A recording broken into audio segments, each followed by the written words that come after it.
Today, we're taking an unfiltered look at President Trump's unwanted and unnecessary plans to deploy troops to 19 U.S. cities, while over at the Pentagon, Pete Hegseth is firing more generals. Plus, Donald Trump doesn't want you to burn an American flag, but he has no problem defacing one with a Sharpie and selling it on eBay. Also, JD Vance clearly says Russia has given significant concessions to Ukraine. Say what? And our Secretary of the Interior says wind and solar energy damages the environment and is a threat to our national security. This is what we're going to be talking about here on Truth in the Barrel, a different kind of whiskey rebellion.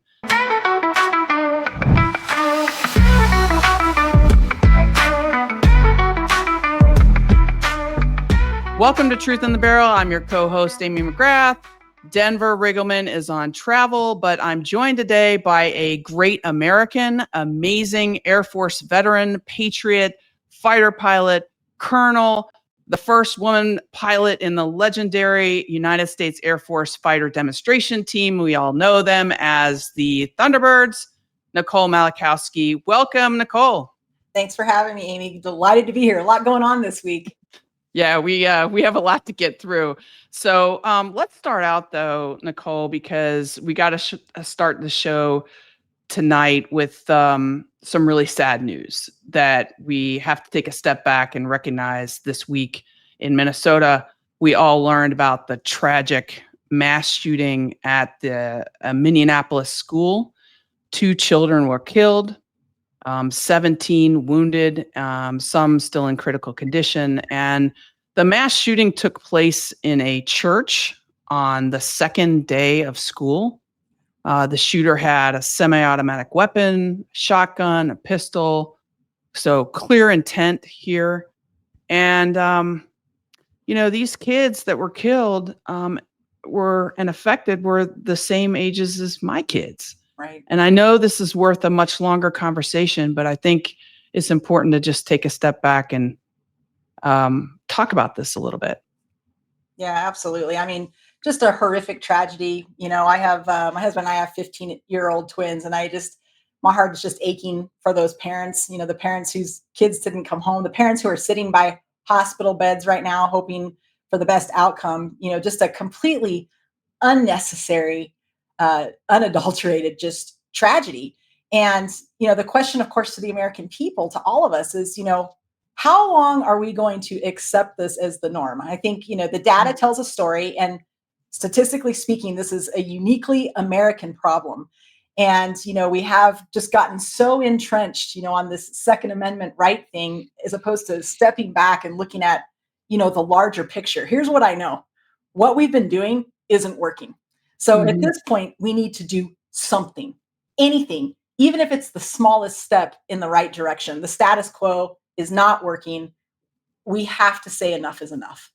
And most Americans want this. Most Americans want things like better background checks. The debate is real, and I get that. I'm somebody that, and maybe you and I might disagree on this. I was a United States Marine. I believe in, the Second Amendment, the ability for people to own firearms. Yeah. I have them. I use them. I'm trained in them. I'm also a big proponent of weapon safety, gun safety. But this is we got to figure this out as a society. Absolutely. So I agree with you as a veteran myself, support the Second Amendment, support the right for people to, have the ability to defend themselves in their own homes. I have no issue with that. But there is reasonable gun control. Things like background check, things like red flag laws, things like mandatory training, licensing. I think also just, maybe even some of the things as far as like storage, maybe ways that we can invest in safe gun type technologies. There are a lot of different options out there. And I don't even need for us to bite off the whole apple, right? I think a lot of people are waiting for the perfect, plan and package to be put together as a part to, we need to start now. And the journey of 1,000 miles begins with a single step. And I have to say, interestingly to me, over these last 24 hours, I tried to go to multiple news sources. Even some of the more conservative news sources, to include Fox News, had people saying, enough is enough. I actually noticed a slight difference from some of the folks that are, you would consider far right, saying, okay, this is ridiculous. And so this is the kind of conversation we need. This is the kind of, I won't call it momentum because that's not what it is yet, but move in the right direction. Let's start with something. The status quo isn't working. We need to start with something, and I'm glad to hear you say that about Fox News. I would not have thought that, but I'm glad to hear it. I feel like the concern I have among many is when things like this happen, there's sometimes a rush to label the perpetrator as being left wing or right wing, and it's somehow a political thing. I mean, we also have a problem with mental illness in our country, and it's also the massive amounts of guns in our country, and so it's like, I don't know. I just don't want to. I'm tired of hearing, oh, this is because the kids were praying or they were Catholic or it's anti, and it could be lots of factors. Clearly, this person was had some serious mental illness. Anybody who's taking a gun to a fellow citizen in hate, especially young children, are cruel. They're depraved. It's something that is absolutely horrific. To use the word evil. That's exactly what this is. And it is not a partisan issue. It doesn't matter if the person is, left or right or anything in between. All of these people, are evil. They are wrong. And we need to take a real look at, like you said, the mental health issues, which should be a nonpartisan issue, in this country. And, some of the counter arguments could be, look, there are countries around the world who also have mental health issues. There are countries around the world where the teenagers are also playing video games. So we have to really take a look at the data and step back and go, what is it about America, right, that is so unique that makes it, I think I was looking at the stats this morning, and please, I'm averaging here, something like more than 250 like mass shootings, defined as I think 4 or more people shot at a time this year alone. When you look at like the next closest country, I think is Canada with 2. I mean, doesn't that make anyone, regardless of where you are on the political spectrum, step back and go, what is it about us and our unique American experience that's making this happen? Yeah, we got to have serious leaders in positions of power that are actually going to tackle some of these issues. We got to stop with this it's all or nothing attitude. It's all, all of the gun control measures or none of the gun control measures. Can we not get reasonable people from both sides of the aisle to say, let's take one step. Let's pick one thing, universal background checks. Let's do it. Let's take a policy where we give maybe incentives for people to have trigger technology or gun safe technology. Just something that moves us in the common sense stuff is what we're asking for. And it's interesting. Yesterday I was actually in Dallas at a business meeting. It got done early. Long story short, I was sitting in the lobby waiting for my car to pick me up, and there was a security guard who actually had a duffel bag that said he brought it in with his little backpack. It said "Make America Great Again," so it was clear, where he stood as far as a political spectrum. And he brought this up. He's like, "Did you see the news?" Because it happened while I was in the meeting. I said, "Oh no." And he says, "I am a security forces veteran from the military." This guy was probably 60 years old, a Trump supporter. And he said, enough's enough. We need to start with common sense gun control. And it piqued my interest because I said, really, then I'd love to hear what you think, as a Trump supporter, reasonable gun control looks like. And guess what he said? Everything you and I just listed off. Reasonable Americans on both sides of the aisle understand that there are steps that can be taken. And again, people will go, well, you can't prove that that's going to change anything. You know what? Again, the status quo is not working. Let's try to switch just one lever and see what happens. Yeah. I mean, it's common sense at this point. So, but a tragic, we didn't want to start the program or at least go through all these other things without talking about such an important piece and tragic incident that happened this week. But there's also a lot of other things going on. Yeah. Donald Trump, our commander in chief, is potentially ordering the military and the National Guard to 19 states to, quote, fight crime. And when he was asked about this past week, he said he could do it because he has unlimited power. So let's start with that. I mean, my belief, and I've said this many times, is there's no emergency that warrants these deployments in our cities, and this is a misuse of our military. What do you think? I agree with you 100%. I don't believe there's any emergencies, going on. I don't see mayors and governors requesting this kind of help, from the federal government. And in fact, if the federal government wants to be a part of helping crime in any of these cities, the right way to do it, right, is through reaching out and through collaboration and going, what can we offer you? What can we offer your police services or your first responders to make things, better in your specific area in that context? I mean, a boots on the ground type mayor or governor is going to have a much better feel, for what's going on in their community, where the gaps in the resources are. Just to come in and say, I've got it, when you actually don't have a feel for what's going on, makes no Yeah. sense. And it's also just a ridiculously performative thing that's going on, and a Yeah. ridiculous, I think, waste of resources. And here's the thing, and this is the common sense piece. And I talk to people on the right, people on the left that live near me and know me here in Kentucky. The common theme is we should not have our military patrolling our streets like we are some third world country police state. That's just not Venezuela. American. And if you look at the data, because this show is all about data, Yes. is that the crime rates, the number one, number two cities with the highest violent crime rates in the country right now are St. Louis and New Orleans, at least in the past year or last year. And they're not sending forces in there. The states with the highest crime rates are like Louisiana and Arkansas and South Carolina. He's not sending forces there. And the thing is, we all want to tackle crime.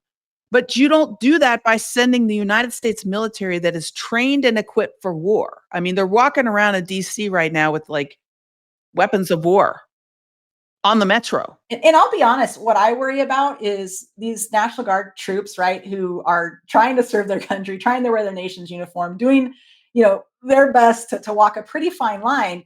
A lot of these people, they're not trained in law enforcement, right? They're not trained in riot control, yet we're giving them weapons and told to go in. And isn't that, accepting a certain level of risk, or giving them a certain level of risk, that I think is completely unnecessary? But other than like maybe the waste in resources, or maybe the performative nature, by the president and this administration, I often worry about the civil military divide, right? We talk about this all the time. We've been talking about it for decades, right? The civil military divide. A lot of it is a lack of understanding, which can build to a lack of trust.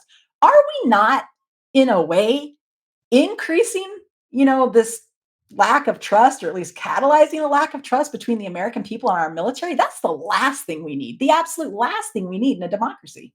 Well, because the military has a perception among Americans of being an institution that people trust. Right. Whenever you use it in this manner, which is purely performative, purely political, it erodes that trust heavily. And Right. I often think, and it's a question I keep getting asked, so I'll ask you, is because we're both retired Mhm. military officers, but we still have friends who are in, and we still have a pulse of what's going on. How do soldiers and officers feel right now about what the military is being asked to do? How do they? I mean, obviously. Well, let me ask you that first. Sure. So, like you, I have a lot of friends that are still serving in the military, whether that's active duty, guard, or reserve. They are a cross section of society. People forget that our military is actually Mm. right down the middle. I mean, we're representatives on both the left and the right side, which is as it should be, right? The military should be representative of the country that they, are serving. And so I find that people have both views on it. But the one thing that's connecting all of them is they're kind of like, why are we doing this? To what end? And I would rather be training. I would rather be getting ready to deploy against, our nation's true enemies. They almost are feeling, at least what I'm hearing from people from both sides of the aisle, is this is such a waste of my time. And Mhm. that's a horrible place to be in when you're trying to wear your nation's uniform and you're there to defend the United States, right, against our enemies. So Yeah, Nicole, we have pictures of there's video of National Guardsmen picking up trash yeah. in Washington D.C. So I take a little lighter. I hear what you're saying on that, and I've heard other people complain about it. I might take a little bit lighter view on this one, Amy, Mhm. because they're standing there and they're not doing much. I don't know about you, but I've done a lot of FOD walks in my day across the deck. I've come in for training days where I too, even as a full bird colonel, was handed a sack to go clean up trash or at least do something while I'm standing there. So I don't think it's unheard of that we've had people doing FOD walks or litter checks. We used to do them across the base all the time. But to your point, is this really what the federal government should be doing? It's a very expensive deployment to pick up trash. I agree. And here's the bigger take from my perspective is that the men and women who serve in uniform, they know they want to know that when they're asked to go deploy, when they're asked to make sacrifices, when they're asked to go away from their family, their loved ones, maybe endure some hardship, maybe some physical hardship, especially if they're deployed to like a combat zone. I mean, physical or psychological wounds or perhaps death or something like that. They want to know that their sacrifice is worth it. So these folks are away from their families, they're away from training, they're also away from their jobs because many of them are part-time warriors. And I keep thinking, is this charade worth it? Is it worthy of that? And that also, I feel like, is going to erode a lot of the trust that the military has in its leadership as well. This is like Clausewitz 101, right? Like, you have to know what the end state of getting into this, a war or into a deployment is. I have yet to hear this administration articulate what the final end state looks like. What does it mean to come in and control and help crime? What does it mean to clean up homeless encampments? What are the objective kind of measurements and tools we're using to analyze this strategically? Because is this something that's going to go on and on and on forever? Or is it just going to fade with the next news cycle, right? They're at Union Station, now they're not at Union Station, and nobody knows what's going on. If it's confusing to the American public, I guarantee it's confusing to those National Guards members who, are out there wearing the nation's uniform, trying to do the right thing. And I'm worried about this happening in other cities. Him sending the guard into Baltimore, into Chicago. Here's the thing. You want to tackle crime. I would love to tackle crime, but you need better policing. Police departments need to be funded. I'm not somebody that doesn't believe in law enforcement. I certainly do. Police departments across the country are chronically underfunded. And law enforcement does matter. I mean, we're always going to need a way to hold criminals accountable. But other things matter in reducing crime, like mental health care, like better technology, like license plate readers and that sort of thing. And so my feeling on this is we know it's performative because it's only in blue cities. Mm-hmm. We've already looked at the data that they're not sending anything into the red areas that have higher crime rates. We also know that the president pardoned 1,500 convicted criminals. So this idea that these guys, as Republicans and the president, are so tough on crime is complete BS, in my opinion. Well, and they released criminals that actually assaulted police officers. Totally. I mean, to me, the highest order of you don't do that, right? Yeah. I mean, any reasonable person knows that, and they were convicted by a jury of their peers or pleaded guilty. And so I'm with you. And he's pardoned fraudsters and tax cheats and corrupt politicians. He's pardoned white collar criminals who have given money to his political campaigns and bought his Bitcoins. I mean, let's be real. They're not serious about this. This is performative, and everybody knows it. And I just feel like, and we also have veterans in DC who are staging a sit-in and, protesting this right now. Yeah, absolutely. I think that they're trying to stand up for their brothers and sisters who are there with the trash bags and uniform, walking around going, what is it exactly I'm supposed to be doing here? When I could be home with my family, I could be home training, I could be home improving my readiness, I could be home, with my day job. And, I'm watching, Governor Wes Moore, he's flat out inviting him, come talk to me. I'll tell you exactly what Maryland needs. I'll tell you exactly what Baltimore needs. I mean, there is a way for the federal government to collaborate in a productive way, even in a tailored way to each state and to these larger cities. Yet we're choosing not to do that as an administration. And I don't get that. Yeah, it's wrong. Well, look, Donald Trump is showing us in real time what misusing the military really looks like. But his Secretary of Defense, Pete Hegseth, is no slouch in that department, in my opinion. And that's as evidenced by another baseless high-level firings.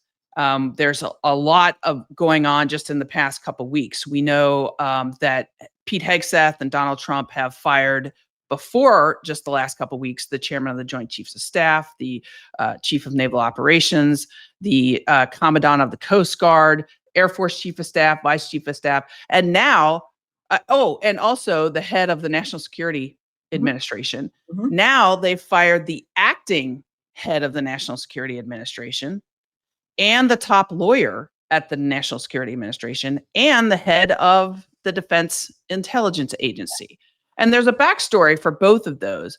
But I want to get your take just off the bat more broadly on all of these firings. It's unprecedented. And why is it well, I'll get your take, but I think it's bad. What do you think? So the word you use is unprecedented, and that is, of course, spot on. I will tell you, as these firings have increased over time, I believe my thinking on this has, because initially, and having been someone, I've worked in the White House 3 times under both political parties, under multiple administrations. And so, I feel like I come at this with at least an experienced perspective. You do, at the end of the day, serve at the pleasure of the president. Right. And I do believe that when a new Secretary of Defense, comes in, that, that they have a right to maybe make, a few changes. There is precedent for that in the past, right? Bringing in maybe their own personal exec, their own chief of staff, maybe nudging along a chief of staff or something like that. But to see the high levels and the quantity unprecedented by tenfold. I mean, there's nothing even close. And so there's this balance between you serve at the pleasure of the president, but also where's the transparency? I have yet to see any explanation, even a top level, just bullet point explanation of why I chose, to relieve the superintendent, of the Naval Academy, or why, after only 2 years, the chief of staff of the Air Force is leaving, out of nowhere. That was just announced. So I think more people need to kind of demand answers. I think that when you're looking at this quantity of high level officers, these are people who've served 30 plus years. I mean, we're literally just removing 30 years of experience and credibility with no explanation. I am disappointed to see our representatives on both sides of the aisles in Congress not challenging the administration on this. Well, so we can pull the string on a couple of the more recent ones. You're right to say, we don't know specifically because they haven't come out and say why, but we sort of know why. So with the Defense Intelligence Agency, that is the head intelligence agency of the Department of the Military, of the Department of Defense. Okay, and recently, after the Air Force bombed Iran. The president came out and said that that mission obliterated the Iranian nuclear program. Okay, well, then the Defense Intelligence Agency came out with a report that said, we can't really be sure. We think we got a lot of it, but we can't be sure because of, X, Y, and Z. And therefore, that head of the Defense Intelligence Agency was fired. Okay. And then the acting national security agency director was trying to protect his top scientist from losing his security clearance, which is basically like being fired. It would be being fired at that level. And this scientist was the government's leading expert on AI. But the problem was, so super qualified guy. I mean, like the top scientist in the entire Department of Defense. But the problem was that he was a part of an intelligence report back in 2016 that said that Russia meddled in the 2016 election, which it did. Right. And so when his report didn't fit years later, doesn't fit the narrative of Tulsi Gabbard and Donald Trump, they're fired. Yeah. They're out. And so the NSA director, the National Security Agency director, the general, was fired because he was trying to protect that guy from losing his security clearance. And to me, I say all this to say this. The reason this is dangerous is that in the military and in the intelligence community, you have to be able to speak the truth to the leaders. Absolutely. The truth to power. And if you can't speak the truth to power, if you're afraid you're going to get fired by giving them your best military advice, your best intelligence analysis, right, where are we? Well, and that's exactly the danger is spot on, right? There's part of me as I'm watching all these firings, with the CDC director, right? I think just yesterday, to look at a different department, um, part of me is hopeful that some of these people are just like, you know what? I'm not going to do what you're telling me to do. I'm not going to lie to the American people. I'm not going to do something that goes against science. I'm not going to do something that, is unethical. Fire me, I'm out. Maybe they are speaking truth to power and they're getting pummeled. So part of me is like, is that good that people are finally like, look, I'm going to fall on my sword over this. I'm going to get fired because I'm not going to do what you want to do. The danger is they then get replaced by people who are hand selected for very probably particular reasons. Or now it's even maybe they're being replaced with qualified people, but now that lack of trust, right, exists. And now we're going to question everything that's being put in, to replace in these firings. And Yeah, that's I mean, you dangerous just too. mentioned the CDC, and that just happened this week. The four of the top CDC leaders are quitting. Trump fired the CDC director. She refused to go, and then he made sure that she was fired. Her name was Susan Maneres, and she's only been on the job for a month. And And a Trump appointee. Yeah, and she and these CDC leaders basically refused to quote rubber stamp unscientific, reckless directives. I mean, that's what they said.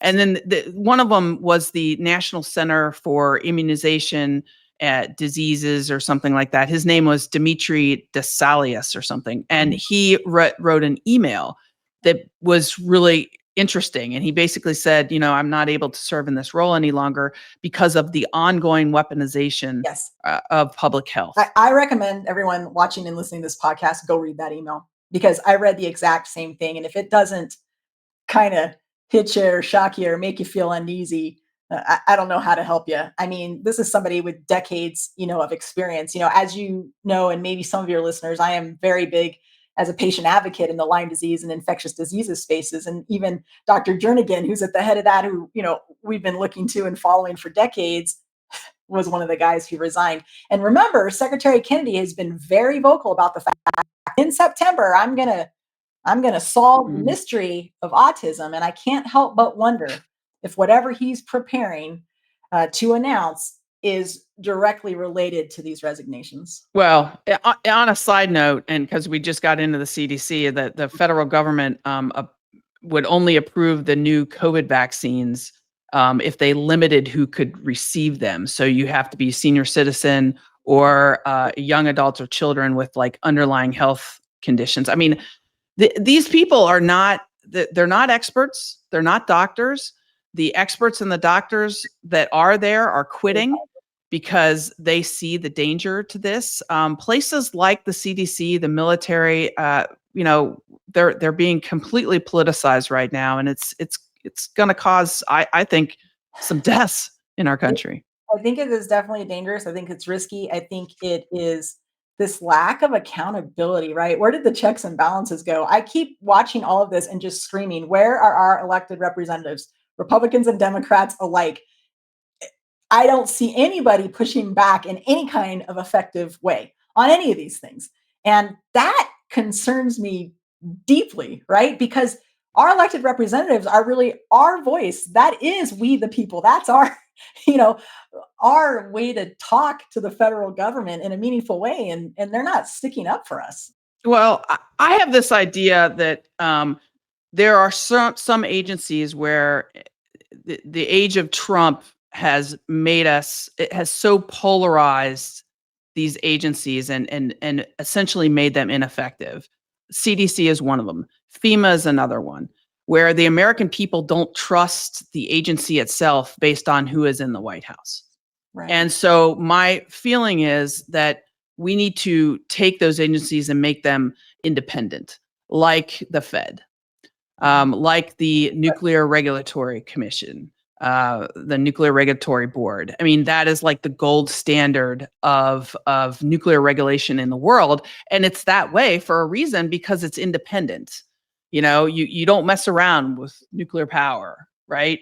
And safety.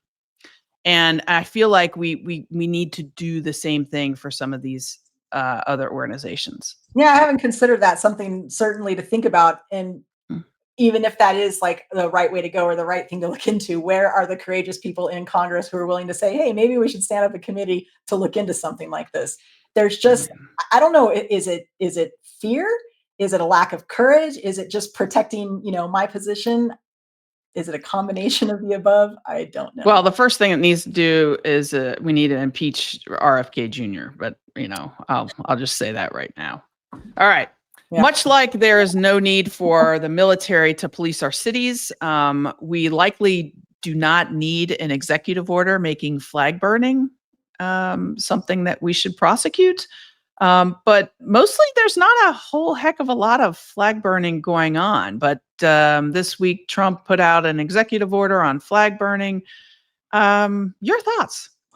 So, here's the thing. The flag burning thing's already been adjudicated by the Supreme Court. I believe this is another it's a very big visual when it put it across the news, any news station, right? You've got people stomping on a burning flag, people usually yelling and protesting. So it makes for this very big clickbait kind of thing. And now we're going to turn this into a national issue. I don't know. It's already been adjudicated by the Supreme Court. Don't we have bigger problems to be dealing with?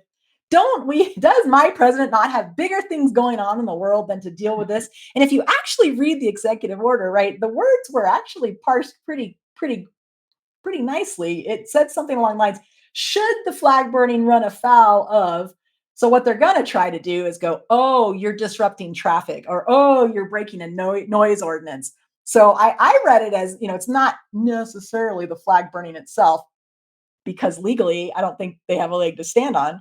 It's going to be the context within which that flag is being burned that we're going to prosecute. That's the way I read it. But of course, when Trump announces it and makes his big, television thing and does his social media, it's, we're going to send you to prison for a year for flag burning. Well, either way, this has already been adjudicated. Either way, this is a waste of time and resources. And I want my president working on bigger, more important. Yeah, that's a great point. My feeling on this issue has always been, look, I'm somebody that stands for the national anthem. I'm somebody that's is always going to revere the flag. It is like ingrained in me. I mean, you went to an academy, I went to academy. This is like, this is our blood. It's in our blood. Okay.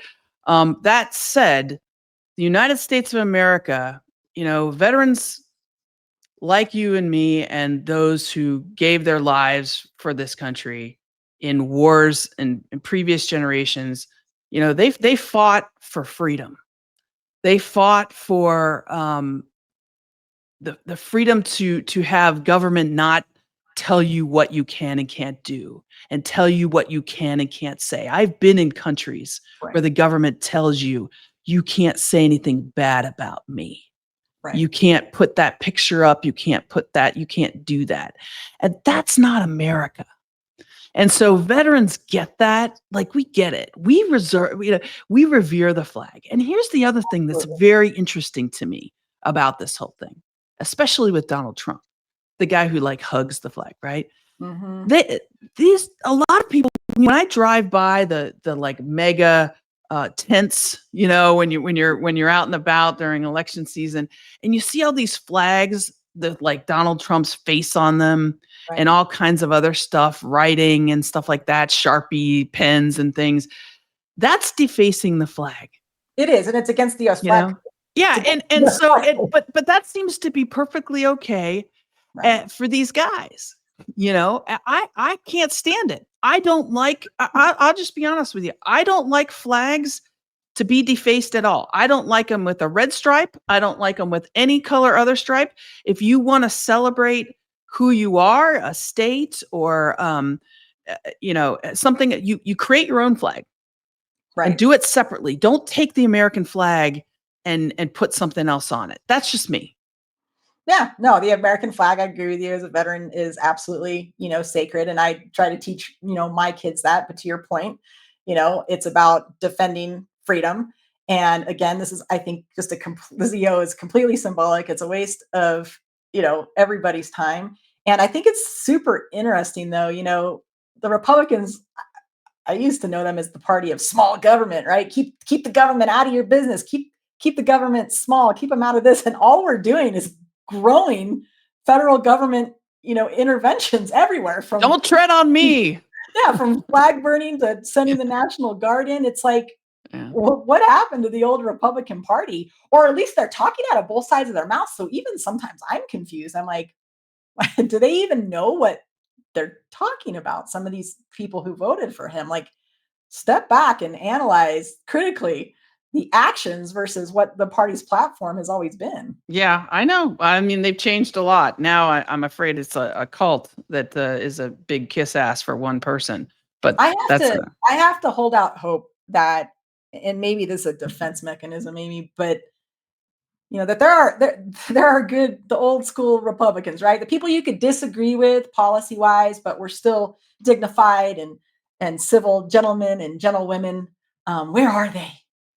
We need them because I think many of them are silent right now. Yeah, I don't believe MAGA represents the Republican Party, and I feel like it's kind of just been a little bit hijacked. But where are our moderate Republicans, and what can we do to collaborate? Yeah. Well, I mean, that's going to be the goal here, at least from my perspective, going into the midterms. We need to gather everybody who has common sense. So, well, now it's time for our show in the middle where we take a step back and drink a little bit of bourbon and Good. whiskey. So, normally I bring, a bottle from here in Kentucky and talk about that. But my husband is a corporate pilot and he flies all over the country. And so whenever he goes to a place, he brings me back something. And his latest trip took him to northern Michigan, where he went to this distillery called the Grand Traverse Distillery. And he brought back this bourbon, Michigan straight bourbon whiskey. And I don't know, sadly, I'm usually prepared for these shows, but I don't really know the background on this distillery very much, except to say that it's quite good. I really like it. It's Awesome. smooth. And so that's what I'm drinking. Well, that's fantastic. That sounds delicious. And I'll be honest, you just educated me. I never put whiskey and Michigan together, but clearly I need to get myself up there. Well, okay. So I was stationed twice at RAF Lakenheath, which is just outside of Cambridge, England, the two greatest, just assignments of my life, because there is nothing cooler than flying an F-15E Strike Eagle at 500 feet, 500 miles an hour up Loch Ness, right? Over Scotland? Over Scotland, through the Highlands. I mean, like literally, that was my job and I got paid to do it. Thank you, taxpayers in America, right? What a wonderful thing. But obviously, Scotch whiskey up in Scotland's a big deal. So we used to always go on the Scotch whiskey trail and go tasting. And my favorite distillery, hands down, is always going to be the Balvenie. So Balvenie this is a single barrel sherry cask. It's 15 years, so it's actually not the most expensive, totally affordable. But I think what makes it tasty is the sherry cask. It's kind of got a little bit of that sweetness without being like overly sweet on it. So I'll have to check that out. Cheers. Cheers to you. Yeah. Cheers to America. And reasonable common sense Americans. Totally. I mean, that's when we started this show, I wanted to be fun because there's so much going on in our world that's not fun right now. And so, when Denver and I started, we're like, we got to do something fun. We got to just, relax. And this has been a great way to kind of go into the next segment, which is called Quick Shots, where we sort of throw each other some things and just get a quick take on on some of these issues. So I wanted to do that with you. The first one is that this past week, I think the president and Pete Hegseth want to rename the Department of Defense the Department of War. Thoughts on that? Ridiculous, a waste of time, a waste of resources. The millions of dollars that will be spent changing signs and regulations and all of that is just, from a pragmatic, just makes no sense. But here's the thing. Words matter. Symbols matter. When we say Department of War, that is a very offensive way to look at things. The United States of America absolutely needs offensive capabilities. It needs defensive capabilities. But come on, I mean, that to me is just, it's ridiculous. The Department of Defense is just fine. It's been working for us for, I think, since well over 50 years, I think. And I don't see any good. Again, this is something that I get frustrated a little bit with Secretary Hegseth because a lot of what he's doing seems to have nothing to do with readiness, nothing to do with lethality. And so again, I hear one thing, but then the actions aren't matching the words. So again, I ask why.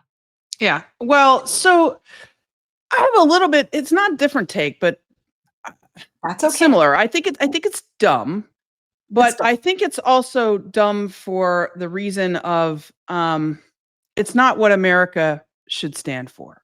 Exactly. It's not what our military should stand for. And here's why. I had an instructor back at the Naval Academy. I graduated in 1997, and one of my favorite instructors there was a Marine Corps major who had been everywhere. I mean, he was one of these like special forces, Marine Corps type of guys who had like done and seen lots of things. And he told me once, he said, take out a dollar bill. And he said, so I did. I took out a dollar bill. He said, turn it around. He said, see that picture? I don't have one here to show you, but see that picture of the eagle on the back? He said, what's the eagle holding in its claws? And I said, well, it's one claw is an olive branch and the other claw are the arrows. Yeah. And he said, that's America. Where is that eagle looking? The olive and branch. It's looking to the olive branch. And it's got the arrows in the back if we need them, but we're not looking that way. You articulated much better what I was trying to say, this idea that words matter and how we are projecting ourselves to the rest of the world. Mm-hmm. Department of War is very unnecessarily aggressive, right? It's not who we want to be. We've been living decades at war. We've lost thousands of Americans. We've been entrenched, in places. And that also goes against what they campaigned on, right? This administration. Right. Right. I'm the president of peace, right? No more wars under us. And yet Department of War, it makes no sense. Yeah. Well, it's part of Pete Hegseth being got to be rah Pete. So, all right. So JD Vance this past week said that Russia has made significant concessions to Ukraine. Really? Yeah. I haven't seen any examples or factual examples or data that supports that. Have you? No. Okay. No. Yeah. And it's just lying. He's lying to the American people when he says that. I just think they're flat out lying. I think that because there are an unfortunate number of our American citizens alongside of us that don't want to look at the data or do the research for themselves. And, I don't know why this just came into my head, so I'm going to say it, like over these last, few months, watching what's going on, interacting with people I love, people I respect, people who, voted for Trump and are still supporting this administration. I get in these conversations with them, like why? And it has hit me for the first time in my life. And I'm sure you're way smarter than me and have already had this revelation, but education is a national security issue. Education is a national security imperative. I am coming across too many people who literally don't have the capability to critically think, who literally haven't been taught how to do proper research or where to go, for credible sources or how to look at data and read statistics the right way. And I didn't realize until recently how big of a problem that really was. And I hope that comes off. Well, right? I don't mean that as like you're not smart. I don't mean it like that. I just mean we have somehow we've lost the edge, Mav. You know what I mean? Yeah, that's a good one. No, I feel like you're exactly right. And that actually leads me into my next one, because this is a story that not too many people are talking about, but I think it's really important. And it goes to show the point of these leaders say one thing, and we have a population that just like believes them. And if you really pull a string on it, it's total bullshit. So let me tell you the backstory of this. There was a CNN story that broke just this week that talked about the fact that the administration is stopping all of these green energy projects, okay, especially the wind power projects. So Donald Trump really hates wind power, okay? Right. There's a couple of states up in the Northeast, Connecticut and Rhode Island, that have these. First of all, they have very high prices for electricity. And during the last administration, there was a lot of investment in wind power for those states. One of the projects is 80% complete. It's in Rhode Island. And the CNN story talks about the fact that they are getting rid of this project and they're laying off hundreds of these tradesmen, all of these jobs. And the project is like 80% done in order to bring down the cost of energy there. And so CNN broke the story. When the White House was asked about the story, they referred CNN to the Department of Interior. For some reason, they said, you're going to have to go talk to the Department of Interior because they know the reason why this is being right. And so when they went to the Secretary of the Interior, he was interviewed because they said it was a national security concern and the Department of Interior knows why. And I'm going to have Doug play the clip for you and for everybody listening of when Caitlin Collins of CNN asked the Secretary of Interior, his name is Doug Borgham, about this project, and listen to his answer. And I want to get your take, your national security experience take on his answer.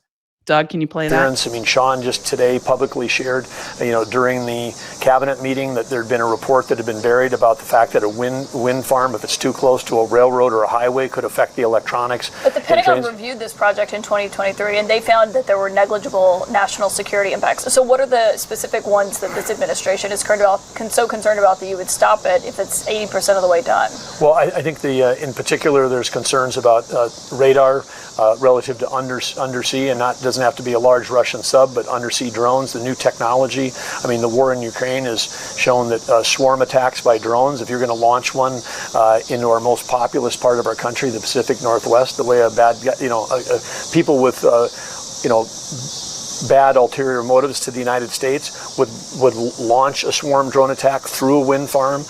The radar gets very distorted around detecting if you're trying to detect and avoid if you've got drones coming. So you're just concerned about potential attacks on it, and that's why you're stopping the project I think there's a whole range of things that need to be reviewed that I don't think were. I mean, sustainability during high-speed storms, the national defense issues relative to radar. Pete Hegseth has got concerns. Bobby Kennedy expressed, 10 minutes of concern today during our cabinet meeting. So you heard that whole clip. Wow. He had a lot of interesting things about that, but I want to ask you, Nicole, about the national security piece of that. Like, what is he talking about? I have no idea. I consider energy independence to be a national security issue. And I think finding ways that we can become independent by investing in these alternative sources is probably a darn good idea, right? I mean, we know the Northeast, I think, uses like a larger proportion of electricity. And this is a great way for them, to have more accessible, more electricity at lower prices. The fact that there's going to be probably hundreds of billions, and I'm sorry, that's the first time I've seen the clip, so I haven't fully researched it, but I reckon there's hundreds of millions of dollars already invested. There's going to be job losses. But let's get to the, swarm technology stuff. When I was stationed at Lakenheath, I would fly my F-15E Strike with my radar all over the UK, which has wind farms all around it. In fact, I may have flown by the one that Trump hates so much that's over by his golf course in Scotland. I don't know. Remember, the president has only stated that he doesn't like the way they look and it lowers real estate property values. So I don't know how that plays into national security. But I know that when I use a radar, wind farms can indeed create some kind of ground clutter, which can make it difficult to find low altitude targets that might be, flying through it. But the fact of the matter is that we know they're there. Wind farms aren't moving. We can create, I think, mitigative measures around them. But moreover, I also served at Seymour Johnson Air Force Base several times in North Carolina, and I was on a planning committee to look at the negative impacts of a solar farm that was going in and how that might impact the base and stuff. All this to say, this was fully reviewed and vetted, I guarantee you, by the Department of Defense, probably in coordination with the FAA, in order to get this approval. And so to Caitlin Collins' great question, this was already improved. So what beyond this hasn't the Department of Defense already looked at? Not to mention, we are advancing technologies in our radars every single day, so I think you are a lot nicer than I am. I think Doug Borgham just pulled something out of his rear end right there, and he knows nothing. I mean, he's talking about undersea drones in wind farms having a problem with defending against. I mean, he doesn't know what the hell he's talking about, and it's just it is crazy. It is lunacy. But to the bigger point, and you touched on this, Nicole, China is way outpacing us in renewable energy, and I don't care what shit. This is renewable energy is part of the future. I mean, it is a big part of the future. Nuclear power may be a big part of the future too, but our government is pushing right now fossil fuels. You hear this drill everywhere. Okay, great. But they're tanking all these renewable projects. And the problem is China is the big winner here because they are surging ahead of us in R&D. Thanks to Donald Trump, they're surging ahead of us. Right. Why is renewable a big part of the future? It's cheaper. And once we figure out the technology, the high-tech part of wind and solar power, it will be more affordable in the long run. And if we're not on top of that, guess who's going to run that entire industry? China. Absolutely. And the developing countries, the national security issue. The developing countries already get it. They're already being won over by China. And so to me, I feel like I don't want China to be the world leader in energy. I want us to be. I want us to be. Yeah. So when Trump talks about energy dominance, okay, he's talking about energy dominance here in 2025. What's it going to be in 2035?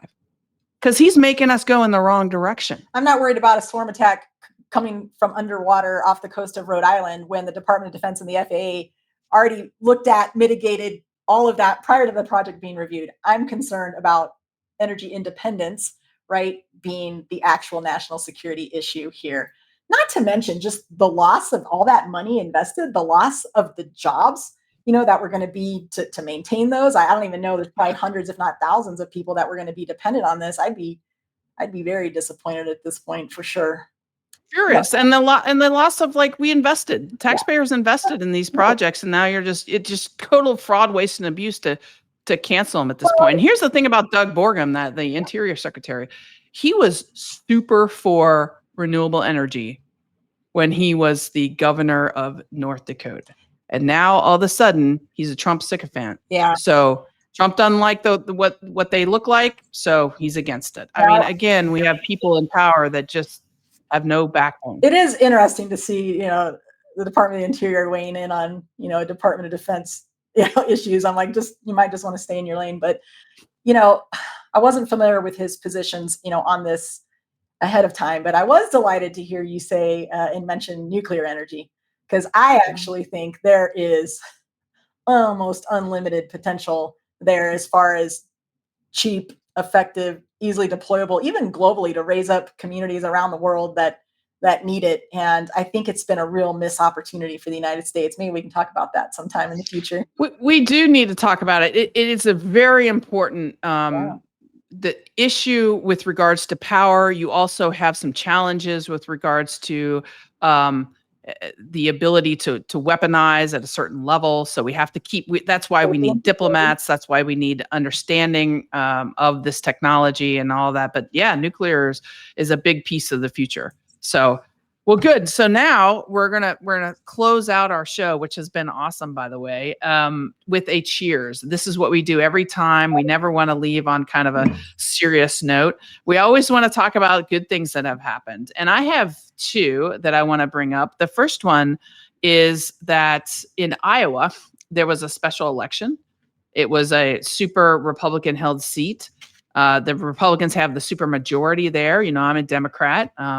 And I am really pleased to see that the seat was won by a Democrat, breaking the super majority there. It was won by 11 points in a super red district. And I just think that that's awesome. The Democrat's name is Caitlin Dray. She pulled off the victory. And so cheers to her. Cheers to Caitlin. Yeah. Well, and the second one is Taylor Swift's getting married. Dang it, you took one of mine. I was like, if Taylor Swift can get a ring this year, so can the Buffalo Bills. Go Josh Allen. That's right. You're a Bills fan, huh? I married a man from Buffalo. We've been married 24 years, so I married into the Bills fandom. You're not a Broncos fan being in Colorado? No. Okay. Yeah, actually, I think next season the Bills are coming to Broncos Stadium, and I'll be walking in red, white, and blue. Okay, very good. That's bold right there. I'm actually a Bengals fan. Cincinnati Bengals. Cincinnati is just north of where I live in Kentucky, and I'm sort of a lifelong Bengals fan, which somewhat makes me kind of lifelong disappointment to some degree. But I always have hope every year, and I'm happy for Taylor Swift. I mean, marriage is it's fun. It's challenging, and The Taylor single most Swift important is decision you'll make is the person you choose to share your life with. yeah, but she's certainly a powerful woman, and she's Good for her. chosen Jason Kelsey from the Chiefs. But that's really cool. I'm always cheers to her, Absolutely, cheers and to marriage happiness. There you go. All right. Well, I got two, and maybe I wasn't thinking as worldly as you. I was thinking a little bit more like things that kind of have happened to me this week. Very recently, actually last Thursday, I was asked to drive an hour and a half south of my home to go into a very small community in the mountains of Colorado to talk to the local Civil Air Patrol cadets. And, Cool. I walked in, and they're in this old tiny airfield that only Cessnas can land at, this old kind of Quonset hut, looking thing. And I walk in, and their uniforms are, they're putting them on, and they're marching around like a 12-year-old and a 13-year-old could do. But I was only supposed to be there 30 minutes. I ended up there for 2 hours, just answering the questions of these great young Americans, some of them that want to serve in the military, some, that don't, but they're all just there trying to support each other. They're building teamwork, they're building leadership. And I was asked some extraordinarily thoughtful questions, even questions that you and I addressed tonight. And I just want to say, it gave me a lot of hope, and I was very heartened, to talk to these young people in America. As much as we as adults have got going on and need to get it figured out, I think some of these kids are heading in the right direction. And so I want to say cheers to those young. Cheers to them. Yes. Yes. Mm-hmm. And that story, it makes me want to work harder to be the leaders that they deserve. Yeah, absolutely. Right. And don't we want to model the behaviors that we want to see, in our kids? And sometimes we as adults need to absolutely remember that. And, the second thing is, and this might sound kind of cheesy, and, people always ask, what can I do? Right? What can I do to make this better? What can I do to help people get into these hard conversations and stuff? And so I've been doing my own little mini, not a protest, my own, little mini advocacy work. I ordered a whole bunch, hundreds of these 99-cent pocket constitutions and declarations. Nice. And I carry them with me. And I travel a lot for business. And I always offer it to my driver or the poor person sitting next to me on the plane at the very end. I don't get into the conversation. I'm like, hey, I happen to have one of these. Have you read the Constitution lately? And they're like, no, I haven't. I've handed out probably 100 now, and not a single person has not taken it. So cheers to the people. Cheers to that. To reread the Constitution. Amen. We the people. There we go. It's so important because there's so much going on right now where if you just stop and say, well, can't do that, Constitution. Yeah. Why are you even talking about that? Constitution, So, when I asked them, I was like, when was the last time you read the Constitution or the Declaration of Independence? They're like, usually the answer is, I don't think I ever have. And then the second answer is, usually middle school or high school civics. Yeah, it's true. I mean, the Declaration is shorter. Yeah. And so it's easier to get through. The Constitution is rather boring, but it's actually quite short in comparison to many other constitutions around the world. So I encourage everybody to read it, break it out. And also, the Constitution is the law of the land. The Declaration of Independence is more of a values declaration, but it's not law. Constitution is our law. And that's what you and I swore to defend for over 20 years. That's right. So, Nicole, it's been awesome having you on the show as a co-host. This has been a great show. We went through a lot of stuff, and I hope that you get a chance to come back on in the coming months when you have the chance, because your voice is incredible, and I'm really thankful you could be a part of this. And for everybody listening out there, please do follow us on Truth in the Barrel. We're on all the platforms. YouTube, all the social media platforms. Tell your friends and family about this. This is a really important conversations. Thanks, Nicole, for being with us. Thanks for having me.